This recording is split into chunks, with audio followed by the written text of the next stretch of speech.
The battle for the boot takes place this week. LSU travels to Arkansas, an amazing history rivalry filled with drama, upsets, violence. I love it. Let's talk about it, give a prediction at the end, and of course, talk about our EA College Football 25 model. For starters, LSU, a lot of people are predicting them to have a hangover game after a very emotional, gutsy overtime win versus top 10 ranked Ole Miss at home. Death Valley was rocking, absolutely rocking. They were playing Set It Off by Boosie. It was amazing.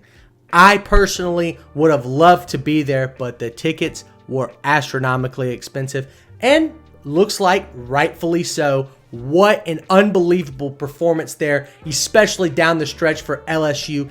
Garrett Nussmeier, maybe a first-round pick, not necessarily this year, but next year. I think he needs to get some more reps in his under his belt.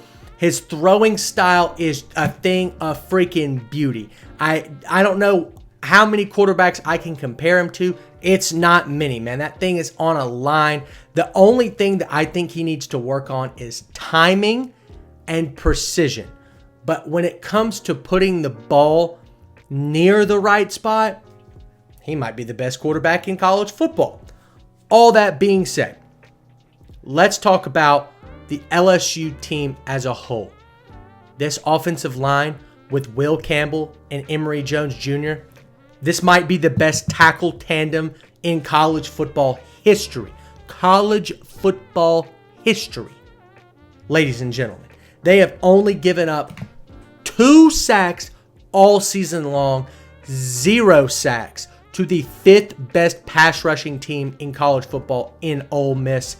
I am astounded by their play.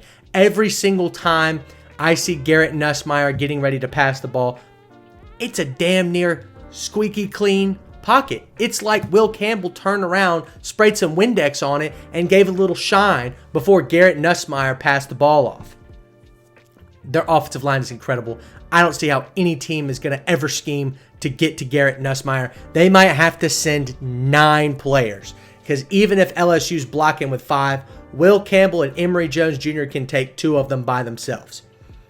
All of that being said, continued with this LSU team.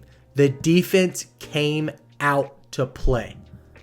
Damn it, it was about time. They had the talent. Harold Perkins is out for the season. Very disappointing. Everyone kind of thought Ole Miss was going to come in here and score a ton of points. They did not. LSU's defense showed up. They are currently 11th in the country in red zone touchdown percentage allowed. And so when you think about that in your head, scenarios. Ole Miss last week got to the red zone 5 times. They scored a touchdown, they kicked a field goal, they missed a field goal, they lost the ball on a turnover of downs, and they kicked another field goal. So what does that tell me? LSU's defense stepped up to the challenge and performed at a very high level. On the other side of the football, let's talk Arkansas. They are coming off of an extremely emotional upset victory versus Tennessee. Now, they did indeed have a bye week preparing for this game, I believe. I'll be checking that while I continue to talk. But their quarterback, Talon Green, transfer from Boise State, is going to play, I believe, in this game, but he's banged up. Now, what makes him so unbelievably special is the fact that he's a dual threat quarterback who can put the ball on the ground and really take off.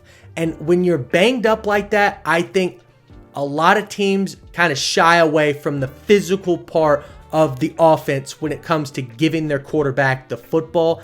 I think that's an important factor going into this game, especially giving my scoring prediction / cover percentage and whatnot. Let's see here. Arkansas did indeed, I'm looking at their schedule now, have a bye week last week going into this game. So they will be a little bit more prepared for this LSU team. Overall, though, their offense has been not great. They're 60th in the country in yards per play. They're 63rd in yards per carry. Yet they are 14th in the country in rushes per game. Not good in my opinion. That means that they're really overly committing to the ground game and the results are not there quite yet. Taylon Green, of course, I've already mentioned that he is a dual threat. His pocket passing, not superb whatsoever. I don't want to put that all on him though. The Arkansas wide receiver core is nothing to write home about in my opinion. 56% completion percentage, not great. That points me to 3 signs. One of 3 signs.